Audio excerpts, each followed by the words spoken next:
Welcome to the May 13th OpenZFS production user call. We have Richard, Andrew, Anshnik, John, and myself, Michael, so far. And you may find this interesting, and I might be a bit late getting it up to actually enjoy it. But this evening at 7:30 p.m. Eastern Time, Stephen Bourne, the author of The Bourne Show, will be giving a nice bug talk in New York. He is very cool, very funny, and had comments like, I still don't know how to debug a shell script. About the OpenZFS Summit, Rob Norris is doing massive cleanup in service of his user space ZFS work. And one, that's a good thing, and lots of it's overdue. And two, arguably his work was inspired and a result of the summit. So we're debating on the final location and number of days for the summit, but yeah, we'll come up with a decision soon. Speaking of BSD CAN, we hope to have some travel grants that will include accommodations. We hope to announce that within the week because time is ticking rapidly by. Travel grants. They were very successful last year. Grants. Last year we took the edge off of attending by giving like 500 Canadian to people just to deal with it, however it gets you there, and ask for a blog post. So we have some rooms to offer. You heard it here first. Anshnik, you had a great question in the warm-up of who's using zpool open and what exactly does it do, because you get it to do stuff, but it's not the stuff you expect. Yes. How did you discover Yes. zpool open? So we have a very complicated Python script at work, which we use in order to turn on and off devices in a pool. And my job was to turn off one of the JBots. Okay. When I was planning on opening back the devices in the JBots, what I would do is like, here's a Python or shell script that loops over all of the devices in a pool and does zpool. I think it's online. Yes, you typically would do zpool online. Here's the pool. Here's the device. It would online it, and then someone in the team said, "What about using zpool reopen? Because technically it should do the same thing, right? And you wouldn't need to loop over it." I said, "Oh, that sounds cool." And during the next try, I tried again. It didn't open it. I'm like, okay, so what does zpool reopen actually do? Uh, Next idea is to, instead of offlining things, let me, for example, fault a drive with Mhm. zinject, then do reopen. So let's see if that's going to work. Well, that didn't work either. So anyway, so my brain is like, okay, we have this command. What does it actually do? The man page says reopen vdevs associated with ZFS storage pools. I don't understand what does reopen mean if it's not onlining it after offlining, or if it's not onlining it after faulting, etc. So that's the question. Has anyone used this? I've spoken with multiple ZFS developers who are like, that's a thing? Like, we That's didn't even know that the exactly, command yeah, so existed. far. Yeah. That's all of us. Like, So, okay. Uh, anyways, and I do have the source code somewhere on my machine. I want to actually have a look at the man page history to see how far back it goes. But anyways, that was the overall question that I had basically. that's a very good question. I will chat with someone, and wow, that's fascinating. And what on earth does it have to do with scrub operations? I do see how, yeah, you may have them Ah, going on, but then are there okay. other things? That was the question. Are there other things that may bring in devices in and out during operations? Like, I hadn't thought about that. So here's the thing. Yes, please. If the device, and this is what I'm assuming based on what I think it should do, right? If the device is part of a, let's say, a RAID Z, and it's been offline for a while, and you open it, or in this case reopen it, well, ZFS is gonna start doing scrub. No, actually, that would be resilvering, not scrubbing. Never mind, never mind. I have no Hmm. idea. I have no idea. I do see how Maybe, scrub resilver would matter, but yeah, go Yeah. ahead and go ahead, Andrew. Like, weird. And, but uh, by the way, sorry, and as someone yeah, who is not a native English speaker, it took me like 10 years to realize scrubbing and resilvering. It's like these are not words that people use in their daily lives. Oh, we don't use them in English. Scrub you might use on your Oh, like kid's butt or your bathtub, but resilver is what exactly. you do to a mirror to like bring it back and restore it. It's like, good So, Lord, so that's that's what, so like arrogant. every time I have to think resilvering is a it means it's gonna Yeah. need to, be done again, and the scrub anyway. Yeah, That totally. You scrub the mirror from the It's front, not you a common resilver from word the back. in Totally. English okay, either. okay, even in English. Okay, good to know it's So not a non-English You're problem. not Okay. crazy. Andrew, you were thinking. it's completely a domain specific word. To making mirrors, literally, and then they projected that upon a storage system. Yeah, but yeah, my point is it's super obscure. Totally. Um, But Andrew, you if had we can, another point. if we can, well, I have a Yeah. croissant. Um, Yes. a if we can find out, you know, who wrote it, we can specifically ask them, hey, what does this do? That may be the best bet because I'm not familiar with that either. So it's certainly not a time immemorial one. It's certainly a more recent thing, probably Well, added. Anshnik, did you look through the code and find when it materialized, be it through So the last Immaculate change Conception was, or otherwise? yeah, so the last change, and am I muted? No. The last You're change not. was Concussus, Zai from our friends, Alex. The earliest change that I could find was in 2019. And this was, 2000. I think, this was when the man pages were getting split into Oh, multiples. well, Remember back in the yeah, day, sure. it was a single. So that's the earliest change that I could find But the for feature could that. have been there a while. The feature could have been there a Okay, while, maybe even like been there but not documented. I mean, I would need to go very far behind into the history, at least, 7+ years to find sure. what Heck, it happened could have there. been there from day one, I and maybe no one's used it from day one. And welcome, Baron. I would try to take a look at the source history for the files that define it, maybe, um, because it's totally a new one on me. I mean, obviously, it's a new one on most of us, Yep, but if something had been around that while or that long, I would have expected us to be aware of it. That's, I would have expected it to come to my attention at some point, like from back in the Sundays when I was talking to those guys or whatever. Now, to be fair, ZFS is so resilient that no one has ever had the need of running reopen on all the storage pools and all the storage devices at the same time, I guess. I well, mean, there's I'm some kind still of an irony here. struggling to figure out when you truly want this. Say, yay, there's a reopen command, and there must be a use case, and there must have been an original use case. Go ahead. I'm just shooting from the hip here. Um, Anyhow, do your source code spelunking. I'll do some in parallel here. Uh, yes, and I've pinged Rob about it because that's an interesting find. So hold that thought, everyone. I did find an article on resilvering mirrors with video, and yeah, knock yourselves out is quite the choice of language there. Anjanik, you also did a thing, which is to implement the plus minus familiar programming syntax to set commands. What Yes. motivated this? So at the lab where I'm volunteering, there's like a lot of home and project data sets, and every once in a while the people are like, "Oh, we have too many DNA data. Can you give us 1 more terabyte? We're going to run the DNA equalizer." And each run is like 800 gigs of data.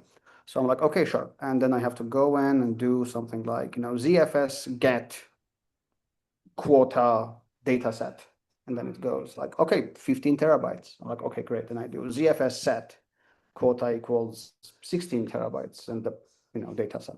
And so many times has happened where like I missed the T letter and suddenly it went away, or I accidentally, because I thought it's my home lab, and I did the G instead of a T, and it's very common. So then I thought, you know what? Even if I script it in a way, I would need to calculate it and etc. etc. What if we just use the plus equal sign, which is common in basically almost every programming language out there? So it sounded simple initially. Full disclosure, I did use AI to write some part of the C code, but I did write the tests manually, which was my first time, and the tests apparently are amazing. Completely, as a first-time contributor, the tests are very easy to understand and also easy to write. The hard part was adding the plus operator, which the AI did, but then I did some of the research to figure out, well, obviously you can't do a plus sign on the compression algorithm. Well, luckily, all of the properties have a struct where they say what kind of a value they are, like an integer or a floating point. Is it a readable, writable,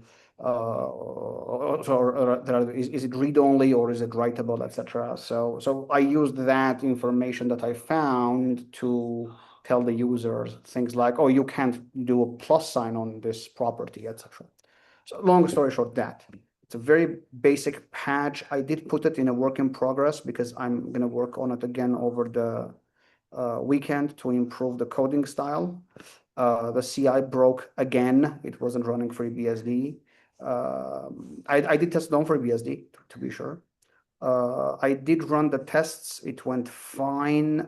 In GitHub, it says I only run the tests for my own change, or what they call a flag or a tag in ZFS tests, which worked fine. But after that, I left it overnight. It took around 2.5 to 3 hours on my server to complete all of the tests. And luckily, nothing was broken. So apparently, I didn't break anything. So that's good. The code might be terrible either way. I mean, I'm not a C wizard to tell you if the code is good or not, but I've been told that Claude is good in writing C, so let's see Well, what someone better would say. the idea alone is good, and even if you determined how not to implement it, it's still a good idea. So, I mean, that's the kind of thing that some developers could just sneeze out in some clever way that none of us ever thought of. So that's great. No, Yeah, lovely. I think it also can be used on zvol, right? Because you can set the vol size. That's also Uh, increasable, right? Yes, and that's where for Yes. VMs and all that, you do want to Yeah. push in various directions. So good work. Let's see what the developers say. And for By the way, what it's nobody commented. no one comment. Well, that's how long's it been up there? I don't know, a week maybe? Okay. It is there. It was 2 weeks ago. 2 weeks ago. Oh, goodness. We missed you last week. Well, cool. Let's see what they say. That's hard to have two tabs open to that. For what it's worth, not that I'm looking at the history, I found what could be the command to do the reopen. Reopen the pool so that the kernel can update the sizes of all VDEVs. Interesting.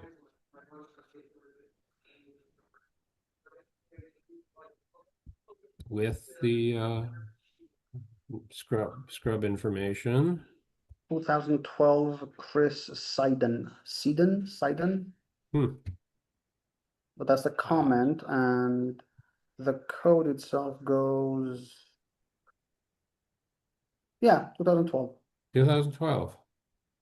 I'll put that in here. So was that the OpenZFS era or what? Let's see. Anyhow, fascinating. Copy raw data.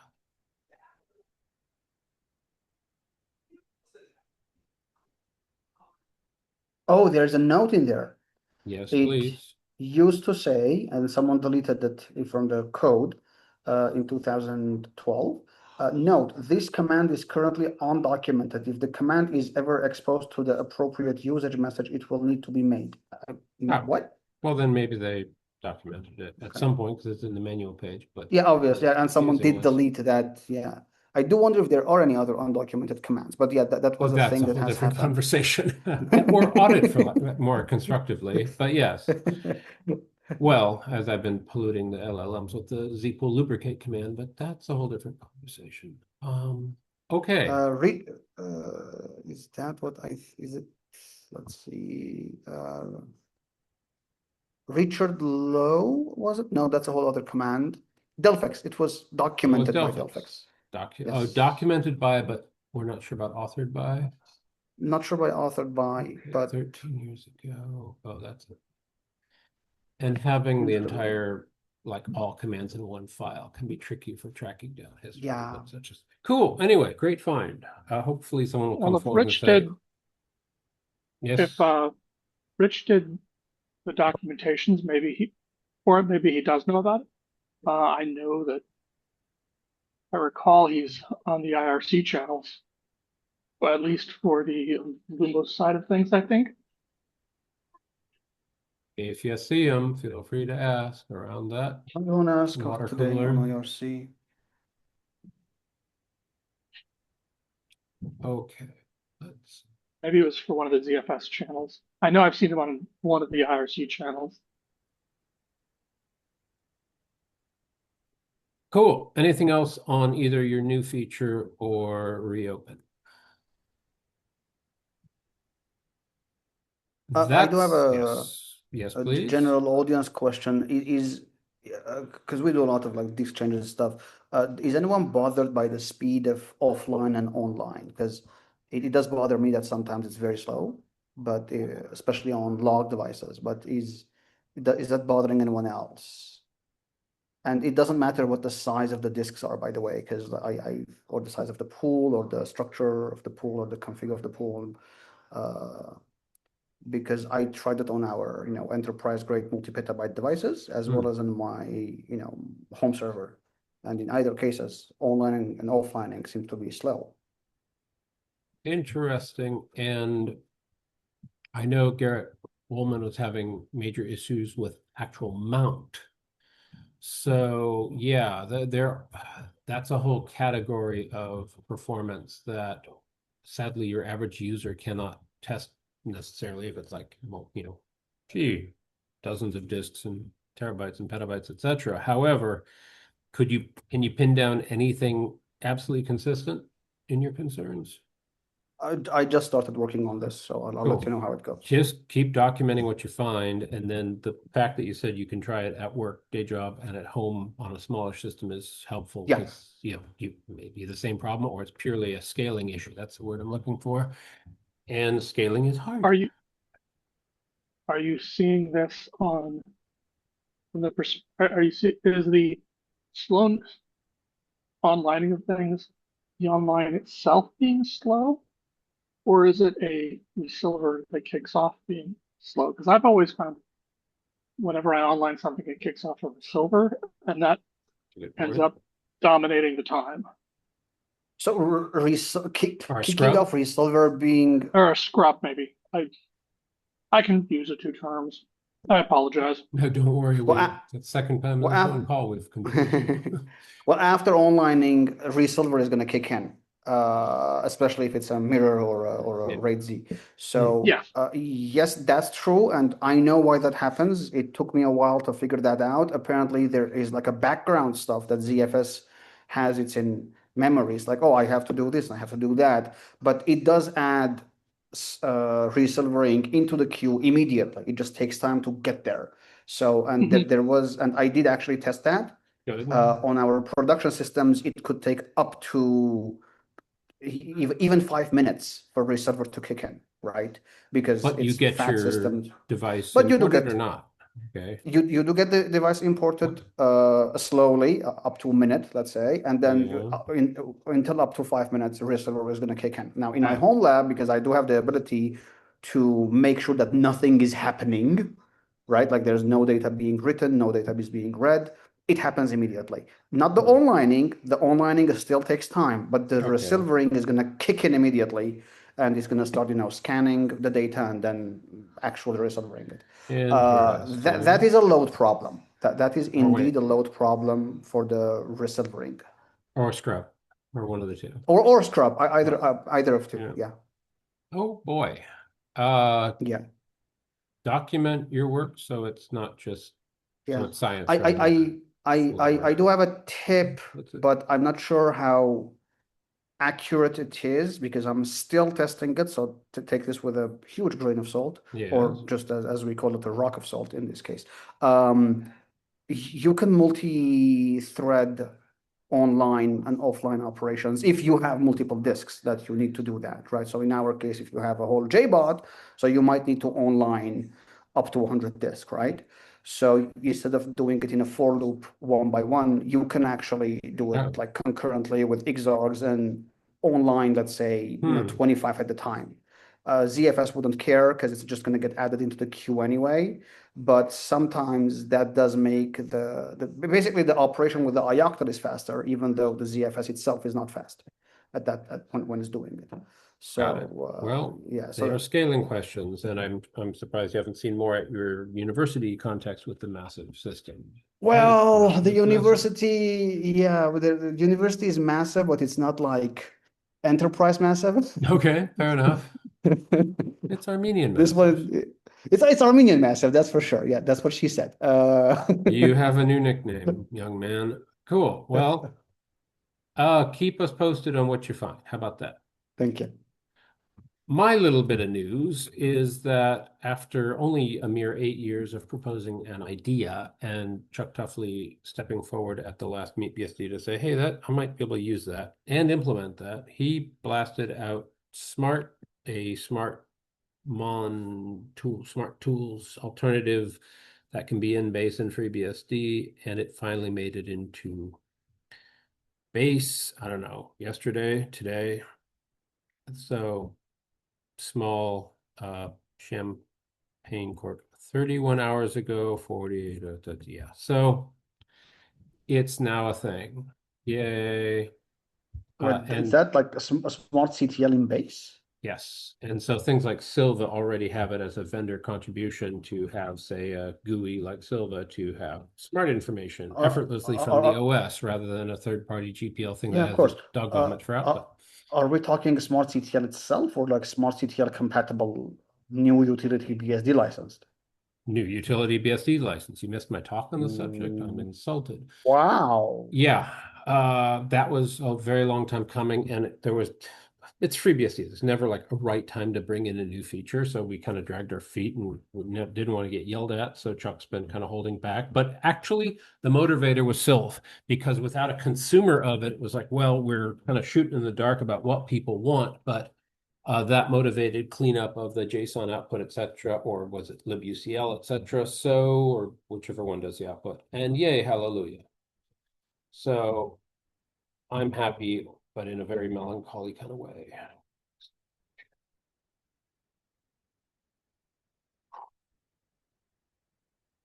Let's see. I'm trying to find a good example of the just talk to link in there, because I proposed this at Asia BSDCon with a paper a very, very, very long time ago. Yeah. Here's a cute FreeBSD link. And could that work in Lumos? Don't know. Would let's at least let's see what the response is here. One talk link of many. So I'll put this here and let's see if that's got the paper. Okay.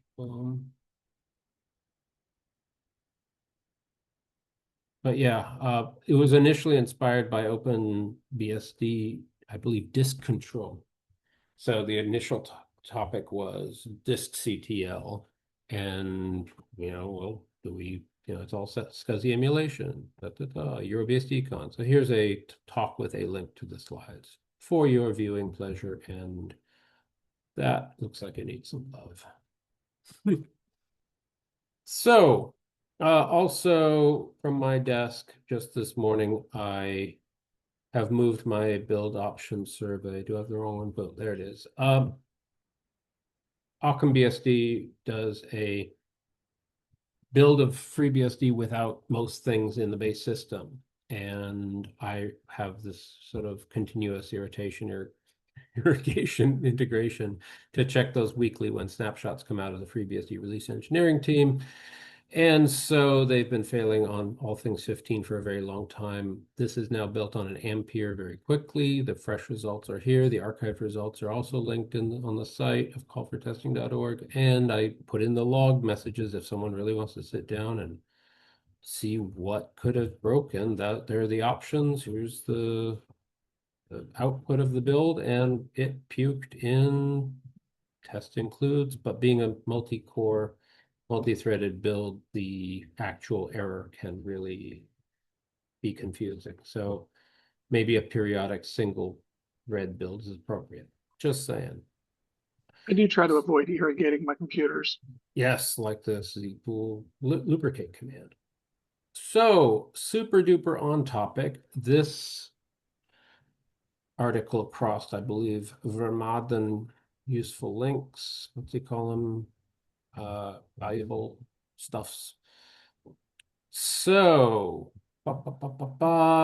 passkeys. Let's see first what environment. Revolter. Environment.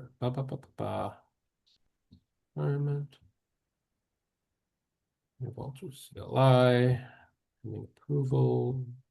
Oh, do I see GUI tools? Ooh. Encryption key. ZFS use case. System D. Alrighty then. I'm guessing on Linux. Setting up the Revolter server. YAML. Yay. I do not mean to be dismissive in any way. I'm just gonna poop. What is this exactly?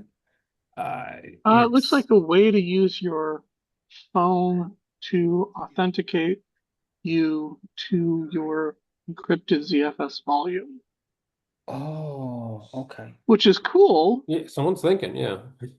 if it weren't for the fact that I saw a system D dependency there. Which, Okay. if that's just kicking off a shell script, well, don't worry too much about that. But so yeah, there's some shell meat and hopefully POSIX shell. I put the link in chat. That's a different topic. And there are definitely sort of security issues and chicken and egg issues when you have like a nifty server running encrypted storage. Well, who's going to jump in and quietly, securely, discreetly load the key? Because if you have that sucker into some shell script in some directory, well, people can go take a peek and your security is kind of out the window. Just summarizing here. Anyhow, take a peek. I bet there's something useful in this approach, even if it's just one idea out of the entire contraption. So we It's certainly all worth looking want at to make as an interesting encryption approach. more accessible. Okay, there I shared it. Other topics, questions, ideas, especially from Richard and Bayram, if this has inspired anything. John's asking if you can paste the smart link into the chat as well. Oh, sure, absolutely. I'd Sorry, be Byron. honored. Let's see. Recent orthogonal. Smart made into base. That's the commit, which is nerdy, but it should be in 16, FreeBSD 16 main, like within 48 hours or something. So pretty soon. They do builds pretty frequently. 3xcc. Let's see. Smart. BSD.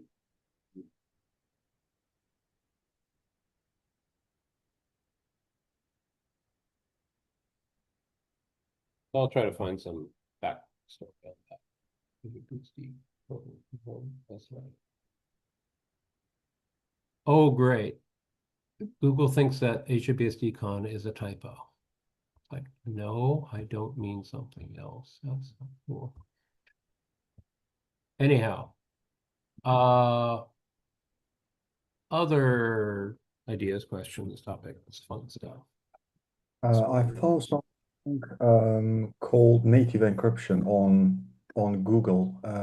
What is the difference between that particular server called Volter or Filter the hosting? Volter server? What about Volter? On that with Blue Ink website, Uh-huh. you have the Revolter encryption on ZFS. Oh, revolter. Oh, yes, because they're revolting. Yes, this. Yeah, there is also another web page talking about the OpenZFS native encryption. Uh, I was just questioning myself, what is the difference between that two type of encryption? This Uh, seems to be a front end to that encryption to make it more user friendly by giving either a phone app nudge or something to unlock it, or perhaps a server that's coming up. Basically, usually actually in encryption, regardless of ZFS or not, you have a weird chicken neck problem where in order the system to boot, it has to be decrypted. In order for the system to boot, it has to be decrypted. In order for you to decrypt it, the system has to be accessible, right? It's a very weird scenario that you end up in. Now, ZFS does make that a lot easier by, for example, in my case, my home and my important data like var are all encrypted, but the system isn't. So I can always SSH after the system is booted and do load key, right? But a lot of people don't want to do that. Instead, they want to use some kind of vault-like experience, vault as in from HashiCorp, where it loads the key from somewhere else and it mounts the encrypted data sets at boot. There are a lot of solutions, and apparently Silver is one of them, right? It's not a replacement of ZFS native encryption. Is just like Michael said, an interesting front end on it. The By the revolt, I way, guess, or something. yeah, Revolt. Sorry, yeah, Revolt. Yeah, Yeah, and it's apparently there revolting. is a OpenZFS native encryption corruption bug that hasn't been solved yet. Oh, there's been major progress. So let's not Yes, say that because people are well aware of it, and it didn't help that the yes, person who wrote the initial encryption went elsewhere to work on other things. So yeah, others have been chasing it with a mop, but I think yeah. things are in much better shape. I am using it on my CashEOS laptop, and it's working amazingly well. Does it do it from true boot time so you could have a completely encrypted system, or is it just like a home directory?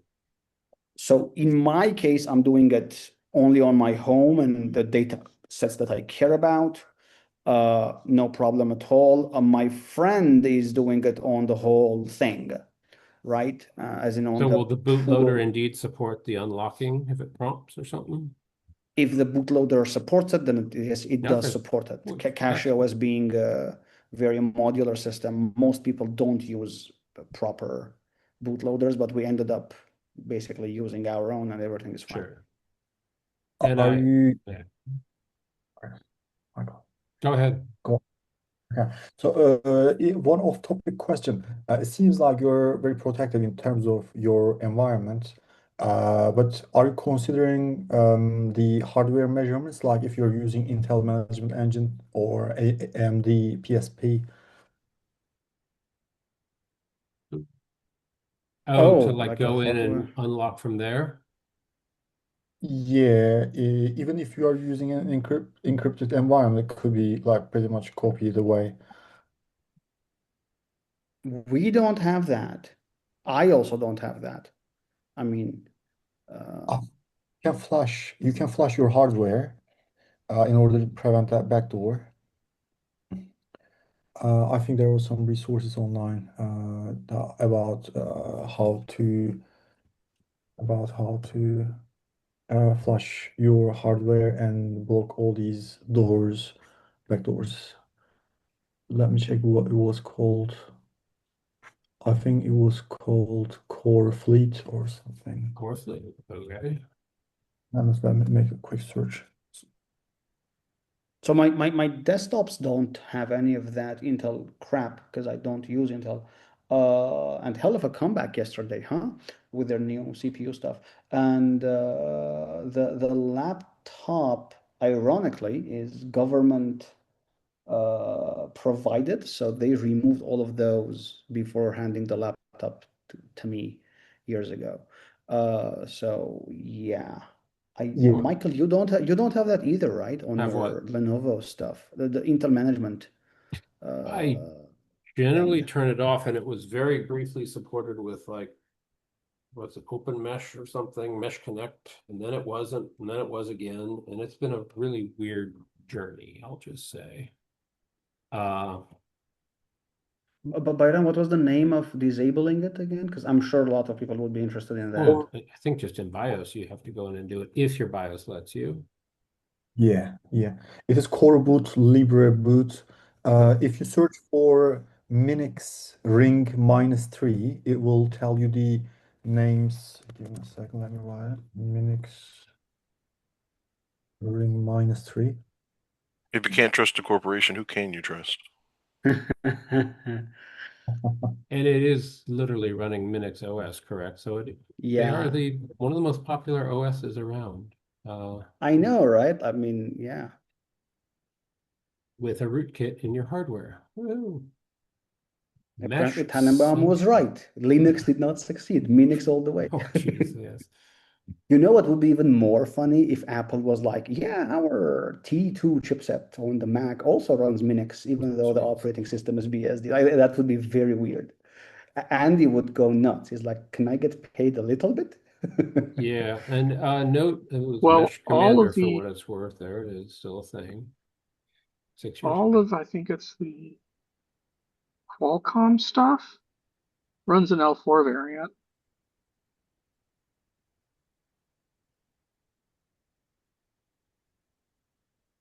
All their SDRs.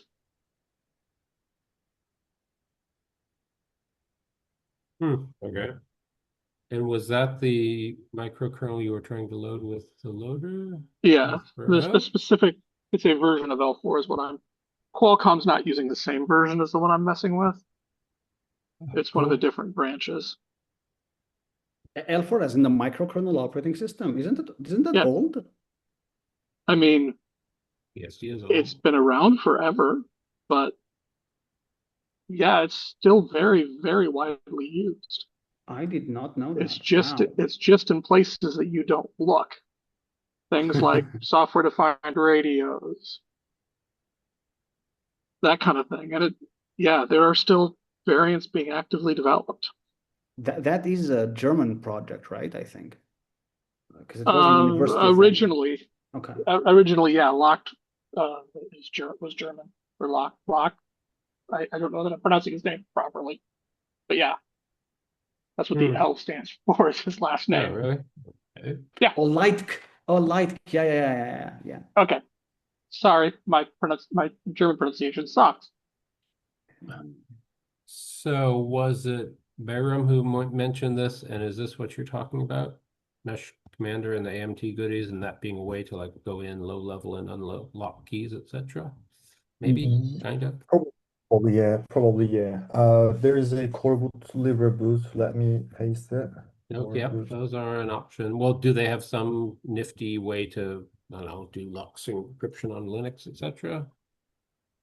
It does. Okay. Uh, it doesn't 100% block government in order to like if government identifies device are just flashed and you're being tracked, they just get into your home and flash another tool called Spice. It is Red Hat distributed software. It's called Protocol. Yeah. Spice. Spice, Spice, Yeah. yes. and it has some dark angle that's not super well So promoted.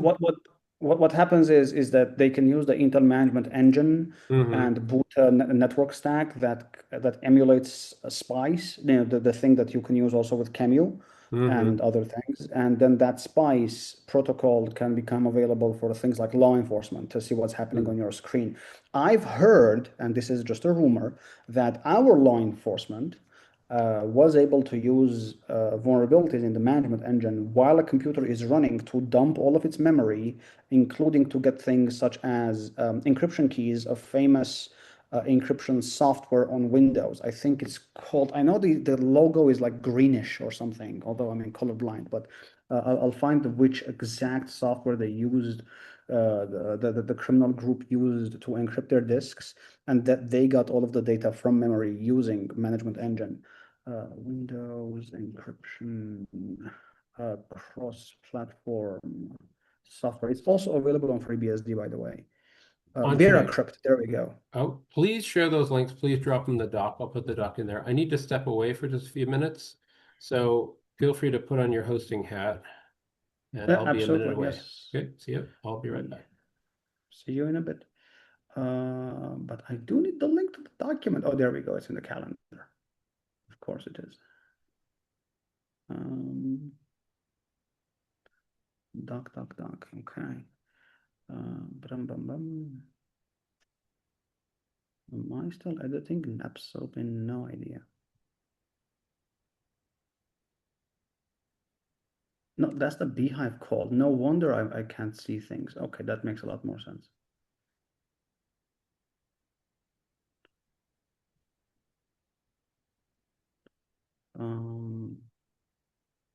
Rumor.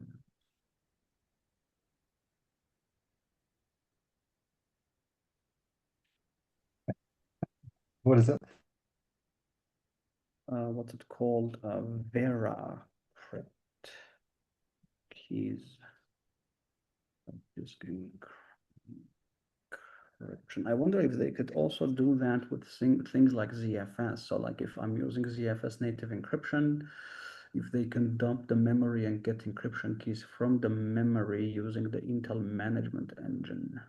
Also, that's not how you type rumors. There we go, rumors. And but yeah, that's a good thing to Should be know. able to. I mean, Should it's be running able at a to, yeah. level. It's running at a level below ring 0, so Yeah, it can do what yeah, it wants, and there's nothing the OS can do about it. yeah. Indeed. There are physical keys that you can hold it with you. It just helps you to you know, decrypt your hardware. You probably know, and Frenik, am I doing your pronunciation of your name correct? Yes.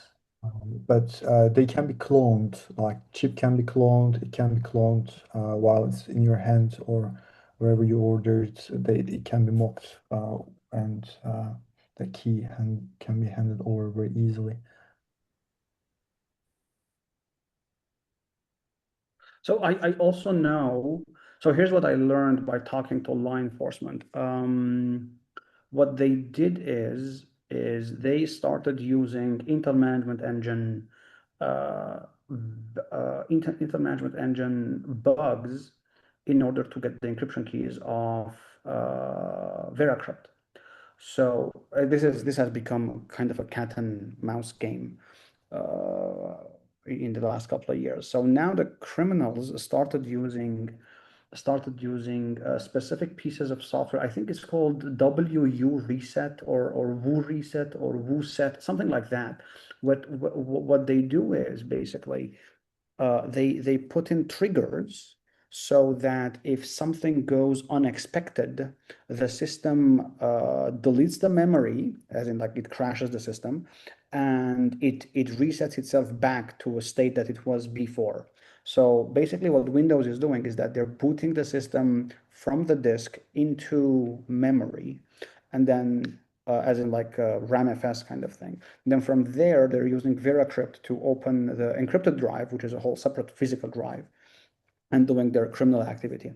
At the end, let's say if law enforcement kicks in, because FBI open up kind of scenario, they have some kind of a trigger, for example, if they press a specific button, or because the law enforcement was using the network card as a way to go in, if the network card is disconnected while the system is running, because that is not something that they expect to happen while the system is running, right? So if law enforcement, takes the machine that is still powered on, remove the network cable, and put in their own network cable and then send the payload into the management engine, they added a trigger there. As soon as you remove the network cable from the system, it would run the reset trigger, which would crash the system, corrupt its memory, and then reset the Windows environment, because it was never like persistent anyway, right? It was running off memory, and this has become a very interesting cat and mouse game that's been happening. The last time I spoke was around New Year's, and they found the whole Ukrainian group in Armenia who was doing criminal activity. So yeah, fun stuff, I guess, and we should maybe also think about it if ZFS gets onto criminals' machines as well, right? Absolutely. Yeah, that's really good point. I think it might worth spending some time like talking about it and look for any other instruments around it. And nowadays, people are very deep mind using radio frequencies like location A, where you sit in front of your computer, connected to a radio RF device. They are calling it SDR, and that SDR connects to location B, like 5 miles away.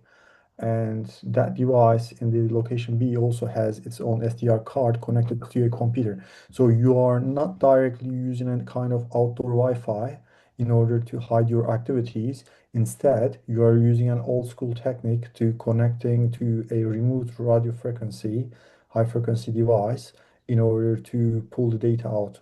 Because where you are at location A isn't connected to internet, the device is almost off grid, uh, but location B is connected to internet. So all I actually heard that happen in our neighbors, Turkey and also Georgia, because the one in Turkey was a criminal group and one in Georgia was a black market server that was just physically there. yeah, I And mean,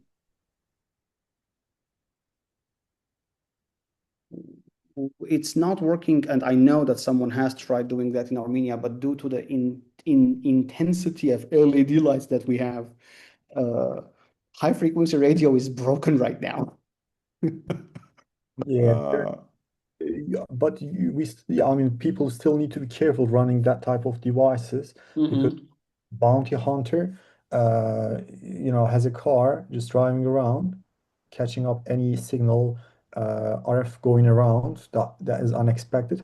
There's also thus this distributed array embedded into all the cell towers, looking for any outsider communication, so they can just find out the actual location of radio frequencies happening within seconds. So that's something that they are keeping in mind while they are doing that. I think That's the a good point. ultimate resolution will be direct laser comm, the space communication.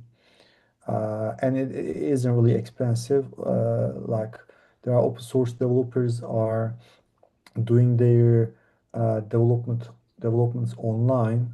There are crowd-funded hardware websites, and engineers building hardware, custom hardware, and people are just picking that up, installing software, and doing that communication. Pretty much high grade.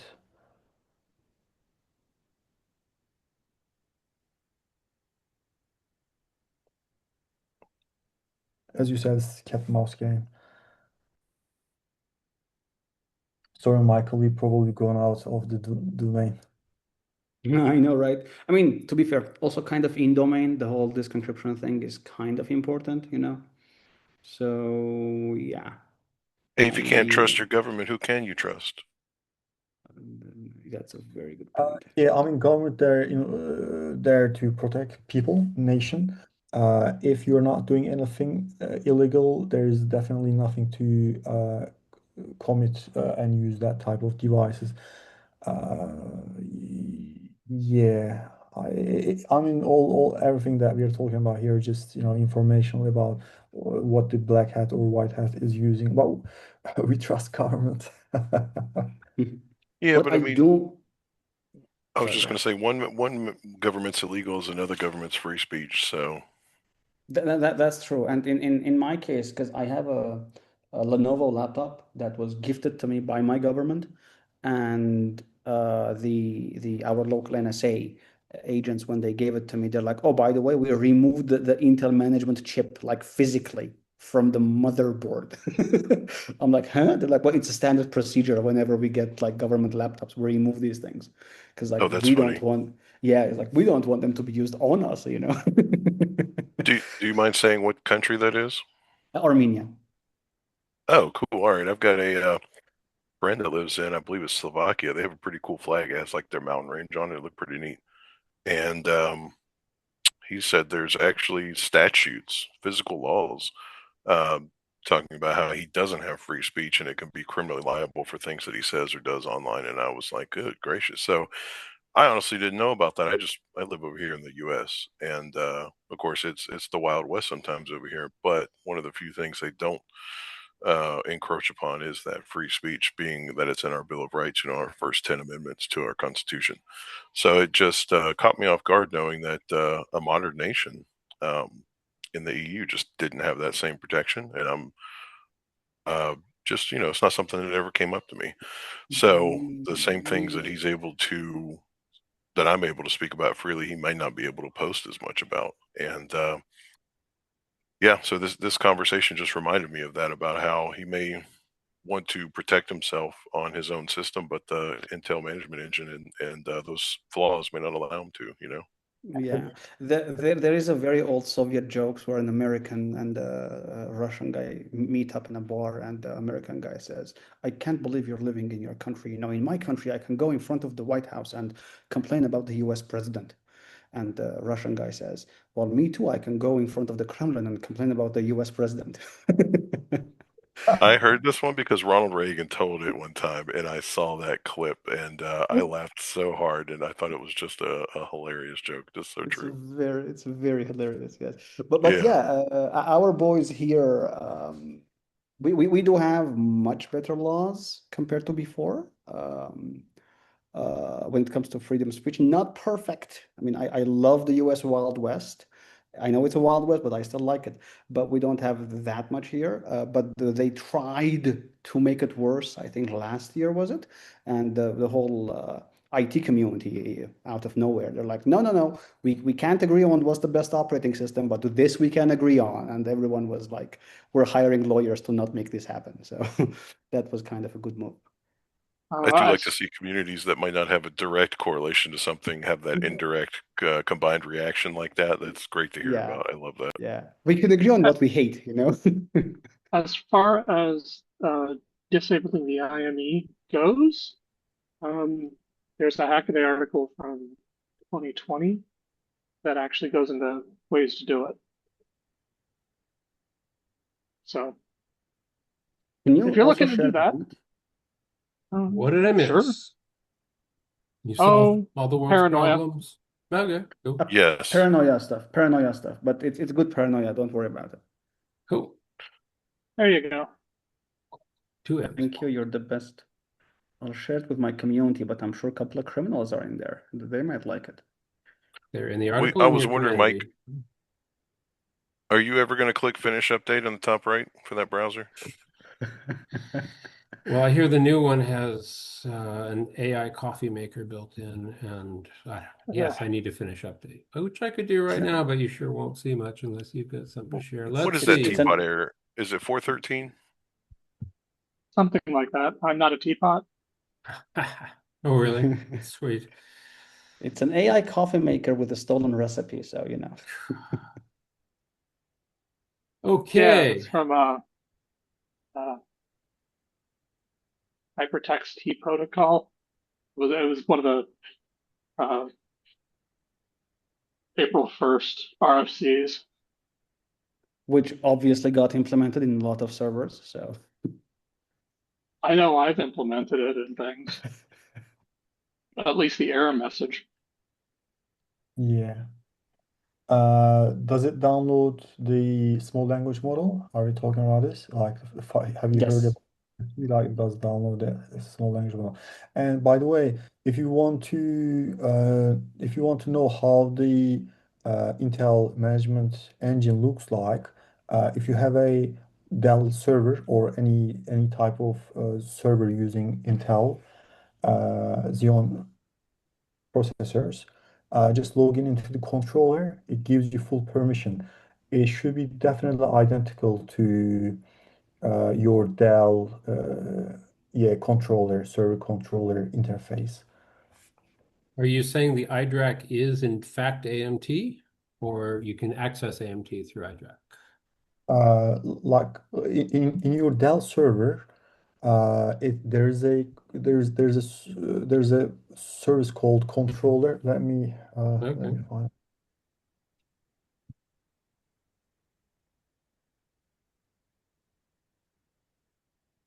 Yeah, if you got a link or something, great. I can log into my Dell, by the way, if needed to test, etc.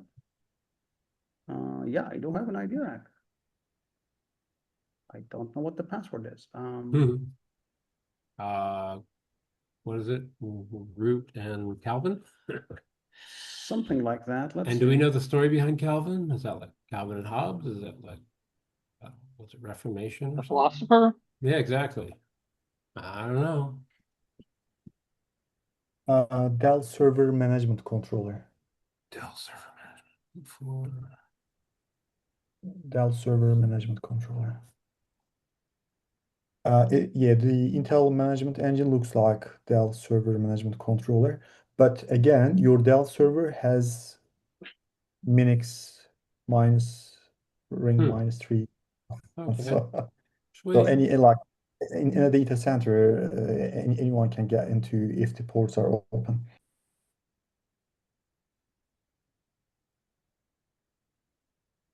So that With the makes key point of don't have your those ports open. Yeah. if your ports open, then the encryption becomes kind of meaningless. Yep. Okay. Anything else before we wrap up?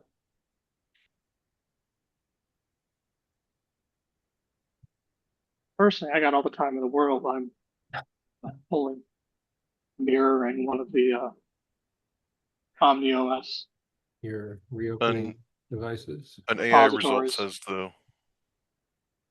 an AI result said that the password Calvin was named after the son of the lead engineer who worked on the original baseboard management controller project at Dell. Interesting. Okay, well, great. Mhm. That answers it. I have SSH'd into the IPMI. What do I do? I'll totally accept the AI answer on that because, well, I don't really care whether it's right or wrong.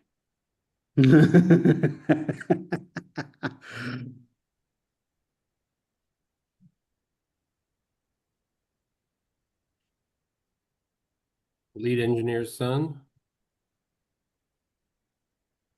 It says it's the prevailing answer, but also includes Calvin and Hobbes as a possible connection. But Okay. yeah, the prevailing origin story is the lead engineer's son, the name of the son. So I like that one. That works, sure. Hey, I hope Calvin's doing great. He probably hates computers by now. Okay, anything else? Or shall we call it good? Entrenig. Let her rip. You can fund the production users calls by donating to our stuff at codefortesting.org. Please like and subscribe. Thank you very much. Thank you.